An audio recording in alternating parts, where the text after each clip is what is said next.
Instead of using needles to deliver vaccines, scientists developed a new method that uses ultrasound to deliver the vaccine through the skin. The technique involves applying a liquid mixture of vaccine molecules and cup-shaped proteins to the skin, followed by exposure to ultrasound waves for about 90 seconds. Initially, the ultrasound pushes the vaccine mixture into the upper layers of the skin, where the proteins cause vaccine-filled bubbles to form. As the ultrasound continues to act on the skin, these bubbles burst, releasing the vaccine into the body. The bursting bubbles also clear away dead skin cells, making the skin more permeable to the vaccine molecules. Despite delivering significantly fewer vaccine molecules than traditional injections in tests on live mice, the ultrasound method generated a higher production of antibodies. That's not all. The mice showed no signs of pain, and their skin remained undamaged. Ultrasound is not the only needle-free approach being investigated for delivering vaccines. Scientists are also exploring alternatives such as vaccine patches and intranasal vaccines. However, the safety, effectiveness, and practicality of these methods must be thoroughly investigated before their widespread use in healthcare settings. Some people are afraid of needles, a phenomenon known as trypanophobia, which can be attributed to factors like heightened pain sensitivity, past traumatic experiences, and psychological influences. Scientists are developing a vaccine that could lower bad cholesterol levels in the body by 30%.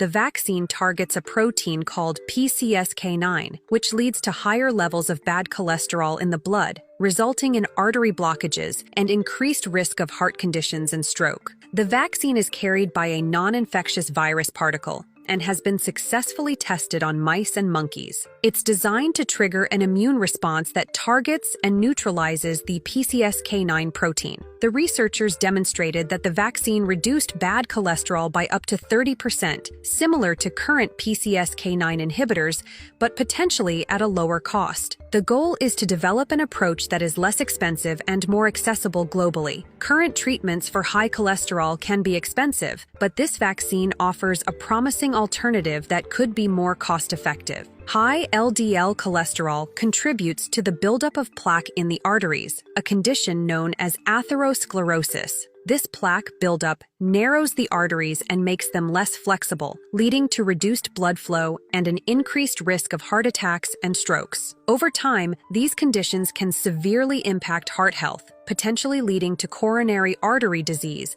heart failure, and other serious cardiovascular conditions. Managing LDL cholesterol levels through diet, exercise, and medication is crucial for maintaining cardiovascular health and preventing these life-threatening complications. The misuse of antibiotics has escalated the danger of bacterial resistance, with predictions that by 2050, antimicrobial resistance could result in 10 million deaths annually. This resistance means certain bacteria become unaffected by antibiotics, allowing them to thrive and multiply even in the drug's presence. These resistant bacteria can lead to severe human infections, heightening the severity of diseases like typhoid, tuberculosis, and gonorrhea, which were previously manageable. The consequence is extended recovery periods and increased hospital stays. Surprisingly, half of all antibiotic prescriptions might be either unnecessary or not optimally effective as prescribed. Because antibiotics cannot differentiate between good and bad bacteria, their misuse can upset your sensitive gut flora. Antibiotics can wipe out many good gut bacteria that support immunity and digestion. Bacteria resistant to antibiotics can transfer their resistance property to other bacteria. This is how overuse of antibiotics turns good bacteria into bad microbes. Beyond resistance, excessive antibiotic usage has other adverse effects, including potentially fatal diarrhea in children. When antibiotics are prescribed for non-bacterial illnesses like colds,